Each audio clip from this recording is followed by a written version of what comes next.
I just want to welcome all of you guys. Thank you so much. And I hope you can see my face right now. I'm beaming with joy. I'm so happy to see all of you guys here. So thank you so much for being part of this community. And a huge shout out to my team for being willing to adapt our, whole framework of meeting in person, right, to now meeting virtually, and continue to carry out our mission, right? Our mission is to help people foster deeper connections within the professional network. And our vision is to build and create an inclusive and tight-knit professional community of networking enthusiasts like ourselves.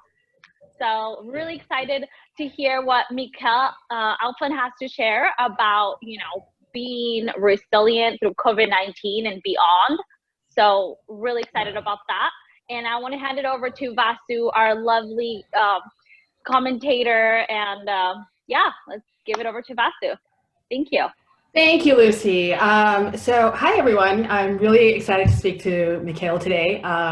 But right before we get into that, I think let's just do a little bit of housekeeping. So it's kind of interesting because in most events, we usually ask you to turn off your electronic devices. But today we're going to tell you, please leave them on. The event is being recorded. So if you don't want to be filmed, please turn off your camera. Now's a good time. I would request just to keep the ambient noise down if everyone could be muted. So if you are not muted, if you could mute yourself so that we can hear Mick's answers the clearest. So during the screen share, like right now, Zoom will automatically go to full screen. So if you want to exit, please go to the top right-hand corner and you can click exit full screen. And then if you'd like to keep seeing people who are coming in and the video participants, you can go right to the top of your screen, click view options, and go ahead and click side-by-side mode. So you'll get to see the slides while also seeing the people, while also seeing Mick share his insights. Just a quick reminder that we do have a Q&A session that's going to be coming through chat. So please go ahead and put in your questions as they arise. Carol will be monitoring the chat, and then at the end, we will be going through as many questions as possible during this 1 hour. So please do not hesitate to ask Mick anything. If you still have technical trouble, please do drop Carol a note on the chat and she'll do her best to help you. But please also don't worry because there is a recording, so you can always revisit everything that's being discussed today.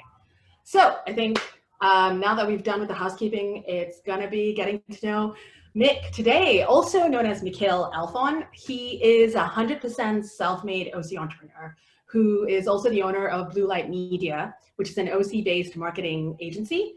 But I think rather than me laying it all out, why don't you tell us more about yourself, Mick? What's up, guys? LinkedIn Local, thank you so much for having me here. I'm pumped that we get to collaborate. And this is definitely never done like a chat online like this before. So this is definitely a new experience for me. But a little bit about me, I was born in LA, but raised in Orange County. So this is definitely where my heart is. I started off my career, I guess, when I was like 18 years old as a nurse, actually. But some of the challenges that I ran into was that my identity was stolen by a family member of mine. And as a consequence of that, I actually lost my nursing license. And that was around 2009, 2010, right after the recession of 2008, right? So it was pretty close to impossible to get a job. And at that point, even getting a job at Burger King wouldn't happen. So I ended up, knocking on doors, cleaning carpets, just renting the Rug Doctor from the pavilions down the street over there to help make ends meet while I moved back in with my mom. And that was definitely one of the first times in my life where I started to learn about the importance of staying resilient, and that was, what was that now? That was, I can't do math, like 15 years ago, something like that. So, there's definitely a lot that I learned there. At that point in our lives, we were using EBT cards to get by, or food stamps, if you're not familiar with those. And I hope that you don't have to be. This was big. This was back when cash for gold was big too. So we were constantly selling my mom's jewelry to make sure that we could pay rent. But after that, I actually started playing poker professionally and did that for 3 years while I ran home games here in Orange County as well too. But my poker coach told me after about 3 years of watching me swing up and down, he told me, look, I don't like the life that you're living. So you can either go back to school and I'll pay for it, or you can get a job. And I didn't want to go back to school. So I got a job at a telemarketing firm. So I'm sorry, we might have been on the phone at one point or another because we were calling incessantly at that time. And I was actually able to see that company go from 10 people when we first started to about 110 before I got fired from there. And I actually got fired because I had started my first agency at the time, and the person caught wind of that, the CEO caught wind of that, and felt that was a conflict of interest. So upon firing me, he also decided to sue me for $6.5 million. I didn't have $6.5 million. So, you know, we obviously had to go through and get defense, which drained all of the money I already didn't have. And when I started my company, it was knocking on doors. It was, you know, taking deals for $600 to build out a website, do a photo shoot, and negotiate with Yelp at the same time. And that's really where this business started. So we went from there, you know, getting these small deals to now working with like Fortune 500 companies. That wasn't without any heartache either, because 2 years into building that first company, I actually had to part ways with my business partner at the time. And he was my oldest friend of 18 years who had already seen all of these things that I had gone through. And I think that was probably one of the more challenging times in my life, because I had already dealt with a decade of, you know, trying to rebuild after my nursing license was taken, after my identity was stolen. So having to rebuild again, like, it was just this pain and this, I don't like to say anxiety, but, you know, it affected me physically to the point where I couldn't even lift a 10-pound dumbbell, right? So got through that in 2017. And once that separation happened, we saw massive growth and massive progress, not just, you know, from a financial standpoint, but also culture, the clients that we were working with, the creative that we were doing, and really our entire skill set. And I finally got to lead a company in the way that I wanted to lead a company. And then now, you know, bring it to present day, we're faced with another challenge. And I see that in a weird way, you know, it's kind of like, all right, this isn't my first rodeo. So, you know, I'm very confident that we'll be able to come through this. And I don't just speak for myself, I speak for my team, and I speak for all of you as well too. Anybody here probably had to deal with 2008 in one way or another, and has had challenges for themselves as well. So I believe that I believe you, all of you here, will be able to get through all of these things stronger and better than when we got into it, right? So I'm excited for that. I'm excited to see what's on the other side. And that's a little bit of my background.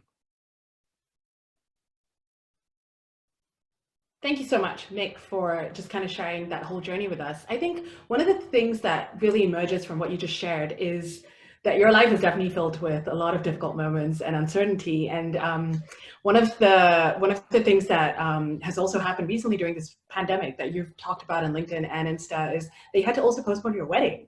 So I guess I'm just really curious to know, you just seem to be positive and upbeat. You're doing hilarious TikTok, Insta videos with your fiance.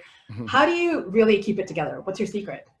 Yeah, that was definitely a kick to the stomach. I mean, not only did we postpone it, but we actually kind of, in a weird way, we kind of canceled it, and we had to cancel it 5 days before it was supposed to happen. And actually, I see Brittany Boakley out here in the crowd, who was supposed to come to the wedding, and she was getting that text message that we're canceling as well too, right? So it was definitely a kick to the stomach. But I think the biggest thing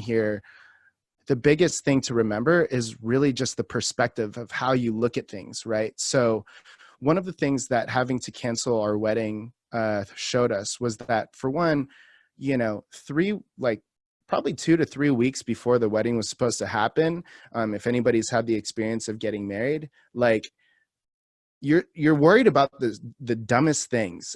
You're worried about, like, the seating chart, what the place cards are going to look like at the tables, and some of these things. And yeah, maybe those were important before, but it starts to take away your focus from what was actually important, and that's the bond between you and your significant other, right?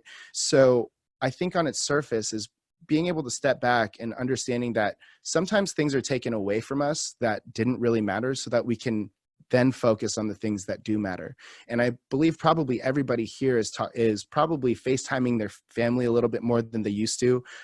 Maybe they started building personal brands career-wise. Maybe they started implementing new processes that they've been putting off for months, if not years, before this happened. So, understanding that we are being shown what's most important. But the other side of staying positive throughout this is really just your perspective. And what you mentioned here was that that my life is filled with a lot of hard moments. And there were some challenges, but I don't see them as hard moments, because there's the phrase that in our darkest moments, we actually shine the brightest. And while my mom and I were using EBT cards and selling jewelry, that was actually a time of humility for us, which I think everybody should be able to learn from, is like, we can get rid of these things that don't really matter to us, and really focus again on what's important. In addition to that, I learned during that time that I'm willing to clean toilets and clean carpets to make ends meet. And understanding that, we don't even know what we're being protected from is something that I think everybody can maybe take a moment to try and see what they could potentially be protected from. And in a very practical sense, Alexa and I, we ended up not having to spend all the money that we were going to spend on the wedding, because we only put deposits down, not the vendors, but hadn't paid like the balances, right?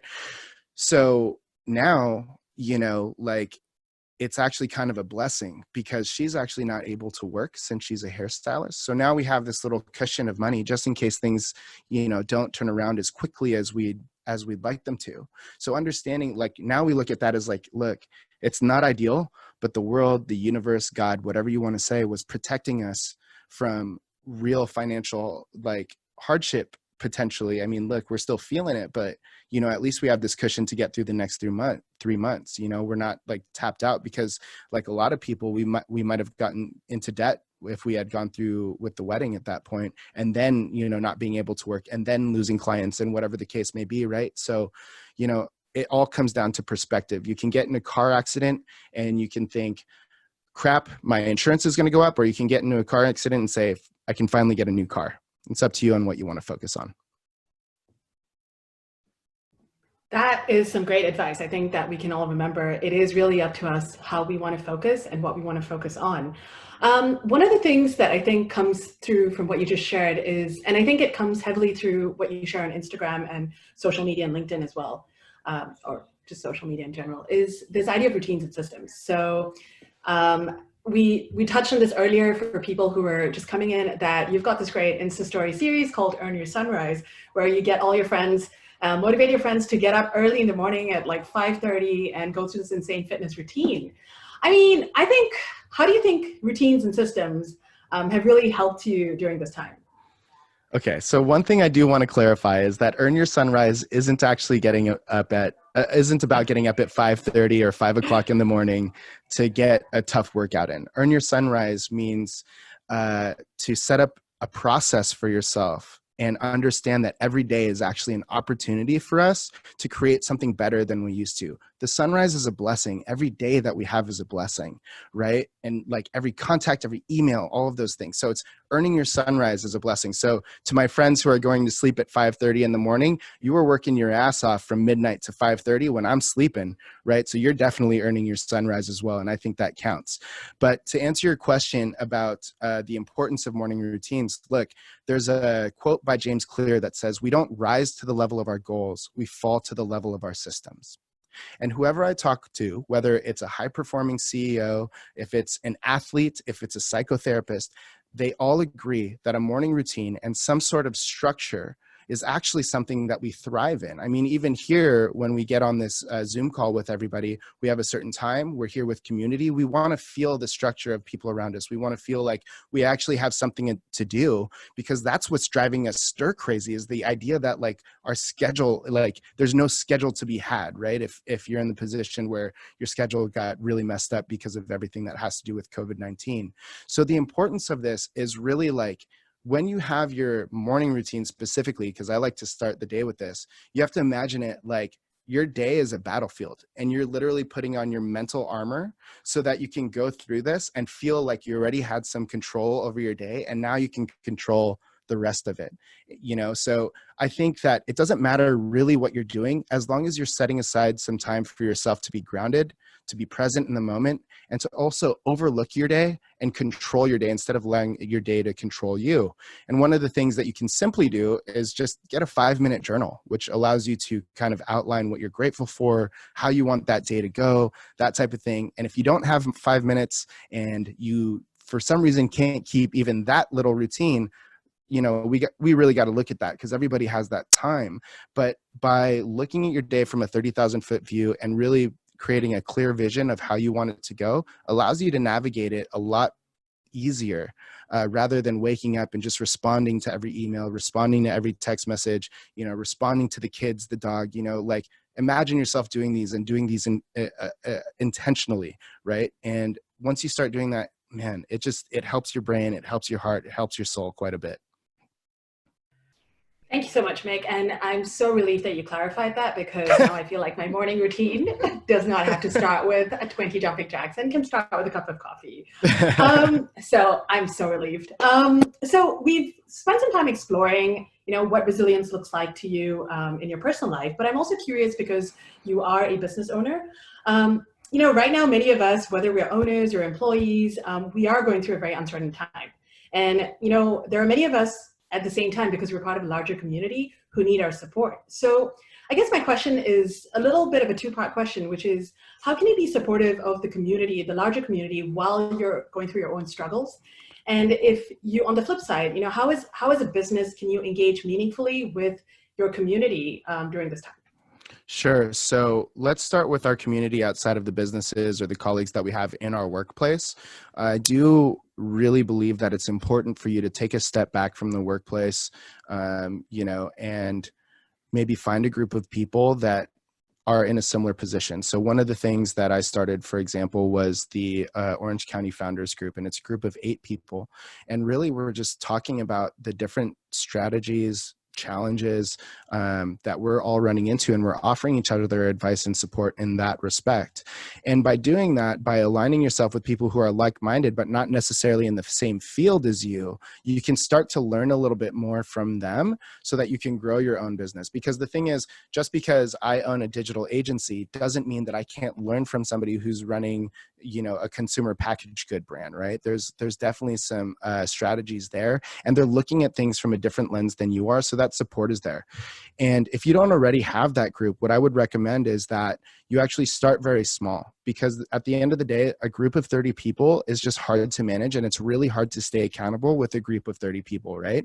So start with a group of like 5 people or potentially 8 people, that so that you can continuously check in with each other, so that your group text message doesn't go out of control, that sort of thing. But create something that's manageable for yourself. And I think what's great about that is not only are you giving support to somebody, but you're also getting support from those people as well too, because as leaders, as high performing people, as you know, everybody here is that, right? You have to give yourself an opportunity to not be that for like an hour and just like be human. It's all right to be human for a little bit. So remember that. Keep the group small, and definitely, you know, find people that you can be completely open with and completely accountable with and to. And I think that's really going to help navigate through a lot of this a lot easier. So that's like outside of the business, right? But if you're a manager and you're a team, or you're, you know, an entrepreneur, a leader, whatever it is, and you're dealing with multiple people, you know, look, we have the ability to be a little bit more flexible, because we don't have to sit in traffic, or, you know, most of us don't have to sit in traffic, whatever the case may be. We don't have to run to the next meeting. We're literally just clicking in and out. And even if your meetings go 10 minutes over, it's perfectly fine. I think that you have to understand that there is a little bit of empathy coming from everyone, because we are all actually going through this together. But what I would suggest is that before you start every meeting, if you haven't talked to, like on a one-on-one meeting, if you haven't talked to one of your employees in a while, just ask them, how are you doing? And they're going to say, fine. Take a step back and ask them, no, how are you really doing? How's your family? Like all of these things. Everybody wants to feel a little bit of a connection right now. And that's why we're all here on a Zoom call in the middle of the day, right? We just want to feel connected to people. So just having those types of conversations with your employees or with your teammates and letting them know that you're human and that you actually care about them is really going to go a long way. I'm telling you, like, I get in modes too where I'm like, we just have to get work done, and that's that, and that's that. Like, I'm human, and how I respond to things is by working harder. But in the last couple of weeks, I've taken a little bit more time to just ask my team, like, how are you doing on a one-on-one basis before we start our meeting, and just tell them, like, hey, look, before we get started, I want to check in with you. We haven't really talked. And all of a sudden, those periods turn into exclamation marks in their email. And that compound effect, when you see that as a leader coming back and you see like an exclamation point coming back, because everybody's seen it, like, you already feel better. So that energy is reciprocated, right? So if you can take a moment to be human to the people, to breathe life into those people, they're going to do the same for you. And I think that community and that connection is really something that's important, not just now more than ever, but again, we're being forced to look at the things that are most important in our lives. And we are all high performers here. And we've probably focused too much at the task at hand and not the humans at hand. And now we have an opportunity to do that where everybody's actually receiving that. So understand that your people are very important and take that time, and it's going to pay off dividends. Perfect. I think that's a great reminder to all of us that, we're in this together. It's hard time and we're all human. So we can take a little bit of time to just say how, check in with everyone and see how they are before getting into business. I think that is such a good reminder. Mick, I'd like to say thank you so much for opening up your life and sharing all your insights. Right before we break for Q&A, I'd like to hand over to Carol to do one of the favorite things that we like doing at our events, which is the group picture. So over to you, Carol. Hi. All right, so this is very much a tradition for LinkedIn Local OC. We'd like to do it in person, but like Vasu said, this is the next best thing. So get your cameras on, nice smiles, nice and big. I'm gonna do a couple screenshots. So try to smile for like 5 seconds. All right, we'll go ahead. I'm gonna take the picture now. Ready? 1, 2, 3. Stay smiling, stay smiling. I'm gonna take one more, stay smiling. And last one.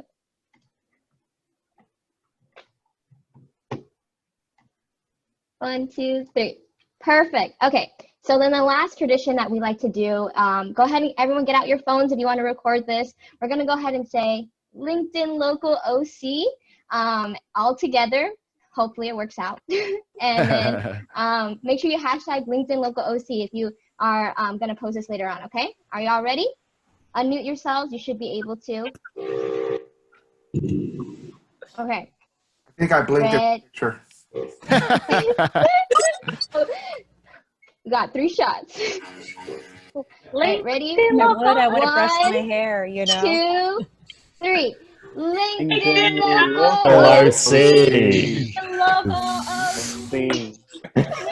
All right. So that pretty much ends this little session. We will make sure to share this with you via email and our social media. For now, let's go ahead and go back to muting ourselves, and then we'll go ahead and move on to our Q&A session. And then just a friendly reminder, please drop more questions down below. We'd love to hear what you have to say. These questions are going to go directly to Mikkel. So back to you, where do I look at those? Sorry, it comes to me, and then I'll ask the question for the benefit of everyone. Perfect. Okay. Yeah, and are questions already in? Yep, we've got a couple. Okay, cool. So I'm gonna maybe just get right into it. So I'm gonna go with the first question. We've got someone who's curious to know, are you pivoting or persisting in what your business is doing during this pandemic? There's definitely a lot of pivots that we made. So for a little bit more context, we're a digital marketing agency. We handle everything from creative to media buying and everything in between, the strategy as well too. An example of a pivot that we've made is that, for example, we were going to do a live workshop partnered up with Learning Fuse that we've obviously had to change from doing live to digital workshops. But from a financial standpoint, we were actually going to be charging anywhere from $500 to $850 per ticket for this. And we're actually now giving it away all for free. And that's, for one, everybody in the market is doing that. But we also have to understand that, like, everybody is being cautious about like the money that they're spending, right? And if we can deliver value in a genuine way, which is what we all believe in the first place, we believe that it's going to really just empower our brand a little bit more. And also, like, frankly, from a business standpoint as well too, like it's very top of funnel for us, right? So we have built out like our email sequences, something that we've been putting off for the last 6 years. We've also set up some like new worksheets and I don't know, just different collateral to help deliver value to our potential clients and other marketers. So we're definitely pivoting in that sense, but we're blessed because we're positioned toward like natural product goods and e-commerce brands. So we're doing a lot in that space. But I think operationally, we're making pivots as well too. Something that has, this has definitely shined a light on, how the company operates as a unit. And I think honestly, when we come back, I think that I'm going to just have it, part-time. I hope none of our team is here because I don't want them to get too excited, but like, doing something like part-time in the office and then part-time as a work from home, because I think that it's healthy to have a little bit of freedom and when you have to be productive, because we don't always hit flow at the same time as everybody else. So being able to have a little bit more flexibility at home, I think we're going to start doing that, because it's actually not something that I was a big fan of beforehand, but I'm definitely seeing the benefits from the team. And to be honest, I'm seeing some benefits for myself too. So yeah, we're definitely making some pivots in that sense. Perfect. We've got some cool questions. Let's switch it up a little bit and go. What is your favorite TikTok video that you've ever made? Actually, the favorite TikTok video that I've ever made. Okay, so there's one on TikTok, and I'll shoot you guys the link so that you can include it in the follow-up email. Alexa comes to the office because she's not working, and I'm actually in the office still. And she started creating this whole minute-long TikTok of her dancing everywhere. She actually got on the desk, and I knew that she was just being kind of crazy, like, because she's hilarious anyways. And she got on the desk, starts like twerking in my face. But what people don't realize is I was actually on a client call when this was happening. So I'm over here like, the fuck are you doing? Sorry, I don't know if we cuss here. I'm over here like, what are you doing? Only to find out that she's creating this TikTok video. So that's probably my favorite one that I was involved in anyways. Love it. I feel like maybe we should have had Alexa on as well, like along with you to have this conversation. Yeah, I was waiting she's for that. Our next guest. I was waiting for that. All right, we've got somebody who's curious to know what's the best piece of life advice you've ever received. My uncle told me, so when I was separating from my business partner out back in 2017, I was actually really scared because I didn't really know a lot about finance. And it was really simple what he told me. And all he said was that don't let your lack of knowledge in finance be your barrier to success. And I've applied that same thesis to everything else in my life. Just because we don't know something doesn't mean that that should be our barrier to making it happen in that certain sector. Because everything is readily available on YouTube. There's accountants who, like in this case, there's accountants who would be willing to give you free advice, whatever it is, and you can really learn a lot. And a lot of the learning is just by doing. And now, believe it or not, I've actually, since that conversation, I've actually been a lot more responsible with my finances, a lot more diligent about how we're tracking all of the transactions. Like I'm actually the person that is asking where receipts are. I'm actually the person that's like talking to my accountant about, well, have we looked at XYZ, So yeah, that was really the biggest thing, man. If we can understand that, learning the skill that we need to be successful is really just a Google search away, and like take steps toward that, I mean, we're going to be successful.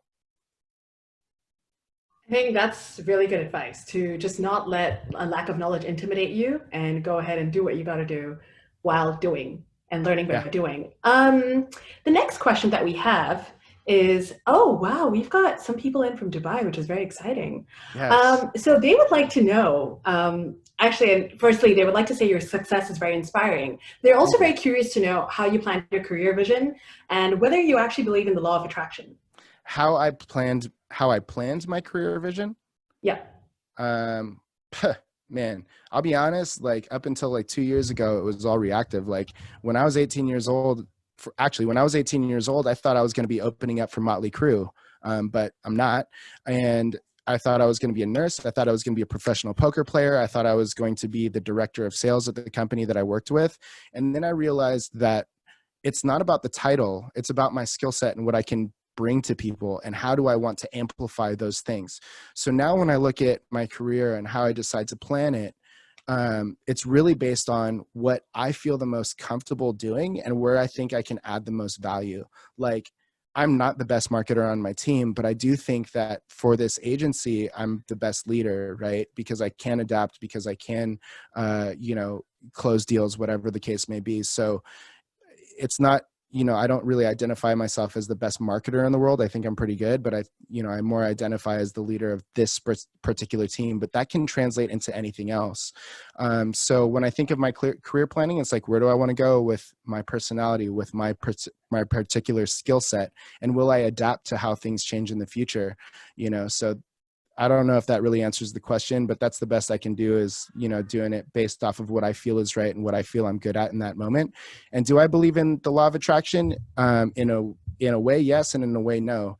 I mean, yes, in that you should outline what you're passionate about and what you want to bring into your life, but wishing things into existence doesn't happen. You actually have to work for it. So if you have the audacity to write down these big dreams of making millions of dollars or whatever it is, right under that big dream, you got to outline every single step you're going to start taking to actually get there. And the law of attraction is about focus, not about magic. Great. I think that's some sound advice. I've got a question here from Patrick, one of our friendly LinkedIn Local co-hosts. Patrick he's got two questions. So he's curious to know, Mick, how are you approaching client acquisition given that marketing budgets are being slashed? And he's also very curious to know, like, what are the best industries that you see achieve real success on TikTok through revenue rather than vanity metrics? Sure. So let me answer the first part first. So one, I think that we have to understand that although there are a lot of businesses that are cutting revenue, cutting budgets, there are still a lot of businesses that are actually dumping more into it. So you have to be able to see, again, this goes back to perspective, that there is opportunity here. Look at businesses like, natural products, any sort of video fitness, these types of things that can be done online. There's a lot of opportunity there, and there's still a lot of people spending a lot of money. And in fact, we're still getting a lot of inquiries about that. Some of the ways that I've changed my client acquisition though, look, I'm just going back to roots, to like grassroots, right? So in the past, like we would put out a bunch of content, I would kind of do some networking and hope something pops up. If I'm being very honest, like that I never liked, even though I was good at cold calling when I was doing it, I never really liked doing it. So I just preferred that the business came to me, and it did. I was blessed because we did good work. But now, like, look, like I said, I was getting sued for $6.5 million trying to build this company by myself, using EBT cards to get by. And what I did was I knocked on doors. I went on Upwork, I went on Thumbtack, and I went on Bark. And I started DMing people, the whole thing. And really that's what I'm doing. Like, I'm not above any of that. And I have to take care of my family. And my family being my team, and I have to make sure that my fiance and I are okay. I actually think for anybody in the service-based industry, like Bark is a really nice tool because you can actually consolidate like the type of lead that you want. And you can also do radius, and it gives you, unlike Upwork and some of these other platforms, it actually gives you their email address and it gives you their phone number along with some of the other information. So you can actually call them and you can send them text messages, whatever it is. So that's super powerful. So there's a lot of ways that we're just adapting there. And, to be completely transparent, it's not the best source, but I'm not leaving any stone unturned, right? I'm literally doing everything I can. As far as TikTok goes, for us, we haven't had the opportunity to use TikTok for our partners yet. I do think that where we would want to use that is with influencers, but there's some limitations that TikTok has right now for like the micro and mid-tier influencers that Instagram doesn't have. For example, like a link in the bio, it's not as easy to get there. The navigation really isn't there. They're more focused on the main feed, right? Some other things like a swipe up for more, like those are some limitations there. But I think for a brand awareness play, TikTok is going to be something that's strong. But as far as what industries are doing well, I'm seeing big advertisers on there, like Apple, like, globally recognized brands. It's not really something that we're doing. So I don't have a full answer for you outside of that, but we're definitely implementing it as a brand awareness play. Ask me in 6 months, I might have a better answer. Thanks, Mick. I am loving the involvement from everyone because I'm sure that everyone's paying attention because we're getting a mix of marketing questions and, personal branding questions. So Sure. I'm glad that everyone is fighting through lunchtime to pay attention. I appreciate you guys. Mick, Brooke would like to know, firstly, she says she loves all your advice that you've given, but she would really like to know, what would you do when you hit a creative block or when you feel defeated and you just need to get your motivation back on track? I hit a creative block probably 17 times a day. And you really just got to walk away from it, quite literally. Some of the things that I do personally is I will take a lap around like the outside of my office, or I'll just go outside, get some sunshine, put the devices away, everything like that. But the other thing is too, like, sometimes I'll try to schedule time. And I think if you hit a creative block and like you can't get started, just start, like, if it's, I think I'm a better writer, or potentially like I think I'm a better writer than most things. So I'll just start writing words.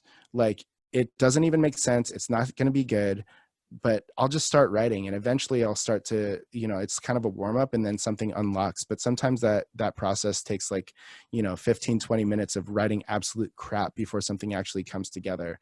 But definitely taking a step away from it. Like, one thing I want to clarify for everyone too, like, if you end up following me on Instagram or anywhere else, or if you know me personally already, I definitely preach hard work. I definitely preach power through it. But last night I came home, I felt defeated as well. And I had 6 tacos with my fiance, and I fell asleep probably before 8 o'clock last night.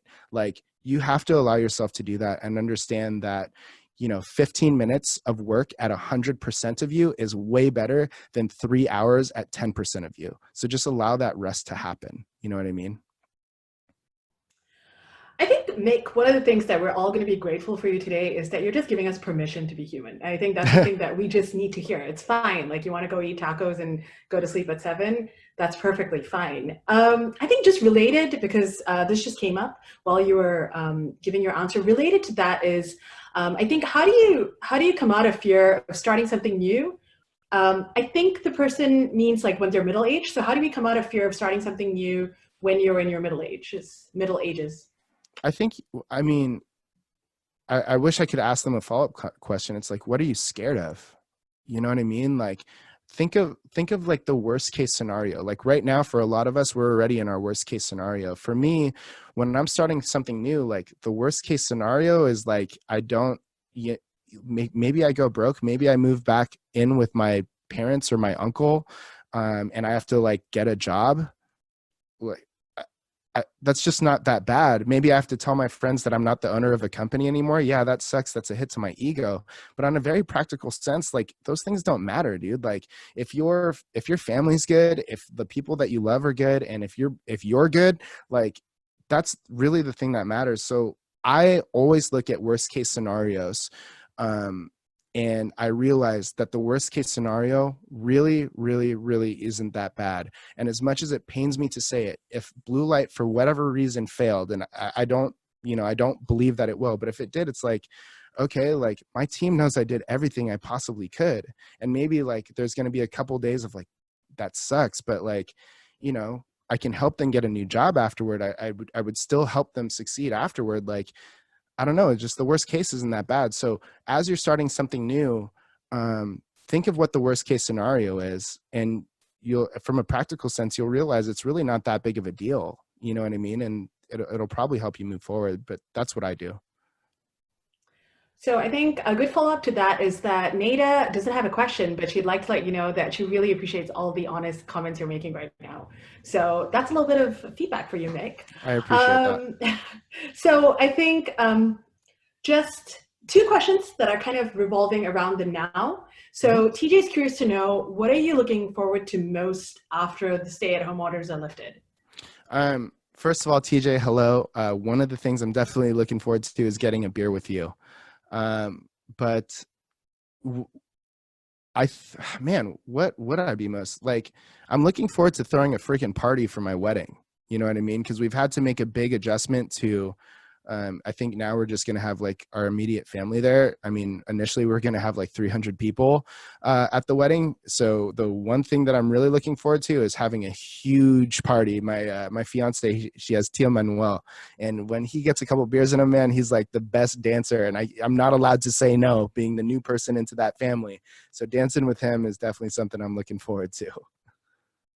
And I think wherever we are, we'll be dancing with you, Mick. Just celebrate the fact I appreciate that you're now married. So we've also got another question that relates to the now, which is, what is your aha revelation during this time? Your biggest aha revelation? Wow. Oh, okay. So this is actually more of a, there's one, I'll give you one personal and then one on a business sense. The one personal one is that for probably about a year, I was preaching to earn your sunrise, and I never actually saw it because I was inside of a gym. And I realized that at the top of my parking structure, there is nobody parking there. So I've gotten all my equipment, started working out there, and now I see the sunrise every morning. And I've realized that this is actually going to happen after everything is lifted, because it is the most beautiful thing to see the sun come up over Orange County while you're in the middle of your like alone workout. Nobody else is up there. So that's like an aha moment for me on the personal side. On a professional side, the aha was that, we lost some revenue too. We lost some clients too. We took a big hit last week in one email, to be honest. And then my aha was that I was holding on to so many things that I thought only I could do and not utilizing my team enough. And so I've delegated some of the business development to my team. Talia specifically is helping me with, reaching out to people cold, inviting people onto the podcast that I host, and some of these things. So even that little bit of an unlock was such a big like aha. Like I was still, as much as I thought that I was delegating, I was still holding on to so many things that were keeping me out of my zone of genius. So being able to delegate some of these not nominal because they're all important, but some of these things that were like forcing me to not think at my best levels has really helped quite a bit. And then again, I actually just learned about bark.com, and it's not ideal, but look, I'm getting phone numbers. Like I was cold calling all day, man. Like this is fun. I feel like I'm back in the boiler room. So, so there's a couple from a professional sense, it was delegation, that there's more sources for leads. Those were my biggest aha moments. Thank you. I think just because you ended off with business, a business question that we have is, what is your favorite platform for organic traffic in 2020? Organic traffic driving to a website or on that platform itself? I guess so. I'll just answer both since it's a little bit more difficult to get them. So organic traffic, I mean, like LinkedIn is huge right now. LinkedIn from, a professional standpoint, and also TikTok, you have two big opportunities to get a lot of organic reach for the content that you're actually producing. Organic traffic back to a website, honestly, Instagram. And Instagram is actually pretty tough, but like SEO is pretty tough right now too, because the first half of the page is now dominated by ads. Everybody's doing SEO. So if you're just starting out, like it's hard to get up above the ranks. So I like Instagram because you can use Instagram stories to say link in my bio, those types of things, and drive traffic to whatever destination.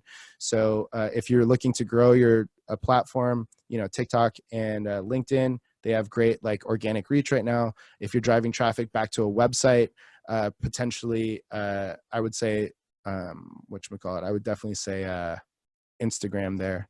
And then also you can kind of turn Instagram into your own website. Like that's where people are hanging out. But yeah. Cool. Thanks so much for that. We've got one more. So I just want to put a shout out that we've got 5 minutes left before we're going to be wrapping up. So if you do have any more questions, please feel free to put them in. If we don't get to your question, we will send in a follow-up email, Mick, way to reach Mick. That was a tough one. So that you can go ahead and speak to him directly. We've got from Nada. So she didn't only give you feedback. She is also now asking you, how would you describe your leadership philosophy, and what do you think makes a great leader? My leadership philosophy is from Simon Sinek, and it's that leaders eat last. And what was the second part of the question?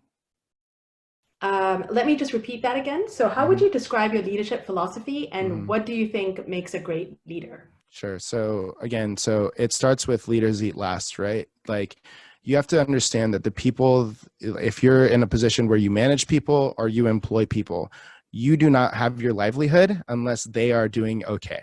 Like that's just the bottom line. So you have to do whatever you can to take care of them and understand that that is your front line so that you can do the things that you want to do. So yes, 100% leaders eat last.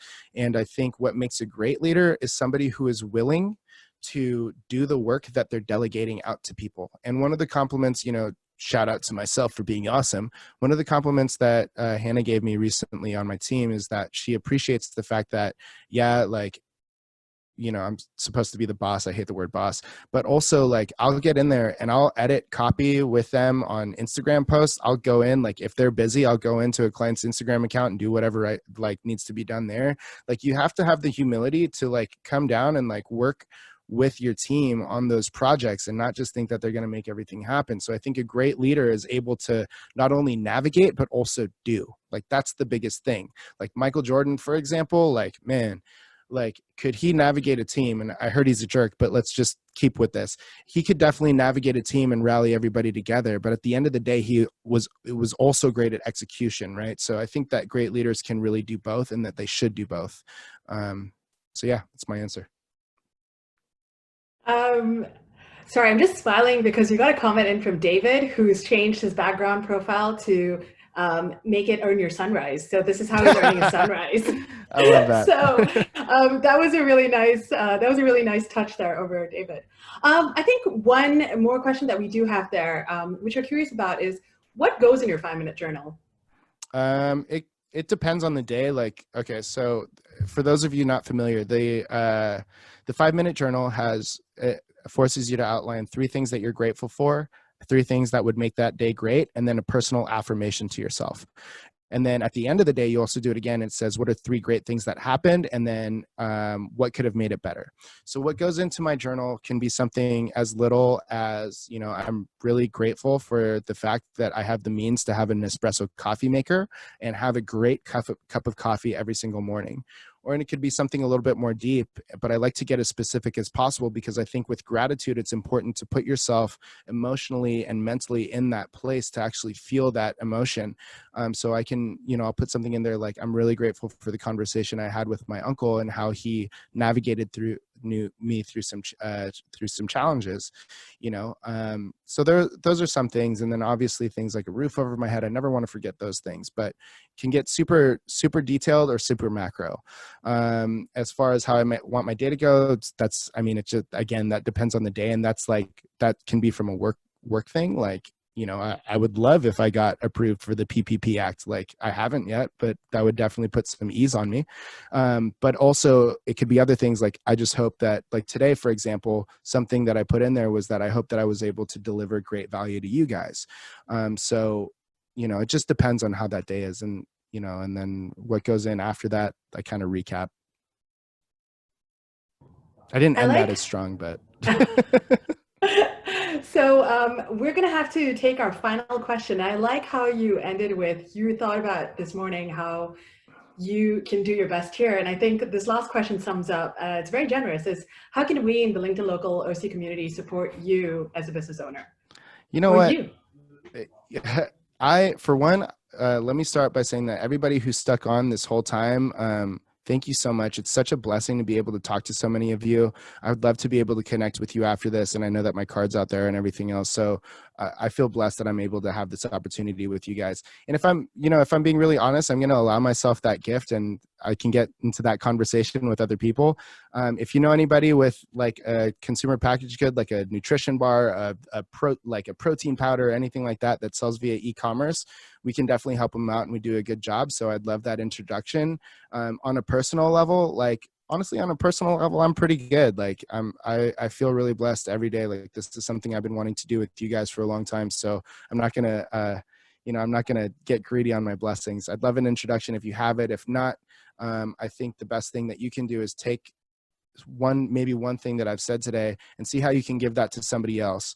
I would kind of want to end with this, guys. Like, I know that we're running close on time here, but one of the best things that I've heard recently is that the blessing doesn't happen to us, it happens through us, right?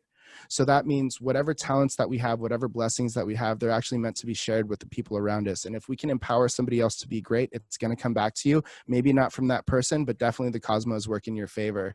No matter what happens, like, you know, everything is going to happen the way it's supposed to, but like, it's not necessarily how we want it to look or how we envisioned it. And how it's supposed to is defined by the things that we do every single day, and our habits, our routines, how we treat other people is really what shapes the experience of our life. So if you can just remember that, I think the world will be a little bit better of a place for everyone. That is such a lovely way to start the afternoon today, Nick, honestly. So I think it's really inspiring to hear that, and a really good reminder. Once again, thank you so much for sharing your time today. I can't believe it's gone by so quickly. And if just a reminder to everyone that if you have any questions, you know, don't be afraid. We are going to send, we will be having a way for you to get in touch with Mick. So so thank you. Sorry, give me a second to get my bearings. I think I'm just gonna hand this over to John to just help us wrap up the event. So over to you, John, wherever you are on the screen. Thanks, Vasu. Mikhail, brother, man, I miss you, man. I wish I could go over there and give you a big hug, dude. It's awesome that we can still feel somewhat of like a community here. And so, guys, everybody on, thank you very much for being here. Again, like everybody, Vasu and Mikhail, thanked everybody. We just can't do this without you guys. The fact that we've all stayed on for this long and in the middle of our days is just it's a really humbling thing. Mikhail, your humility and just how genuine and generous you are is something that I think we all have seen today. So thank you very much, brother. I appreciate it. And so some last minute housekeeping things. We will be sending out a survey, guys, at the end of this. We'll be sending that out in an email, and we'll also be including the recording. So if you missed it, you can go back and check out some of that fire that Mikhail dropped. And as well as if you know anybody, you can go ahead and actually forward it to anybody you think that would find value. So go ahead and do that. And then we'll have his contact information, his Instagram, his email. If you got any intros for him, please, you know, you can get a hold of them there. And that's it, guys. We really appreciate your time, and let us know, send us a message if this is something maybe you're interested in the future. We can keep this going. Of course, we are really looking forward to just getting back in person. So thanks, everybody. You guys have a great day. Appreciate you.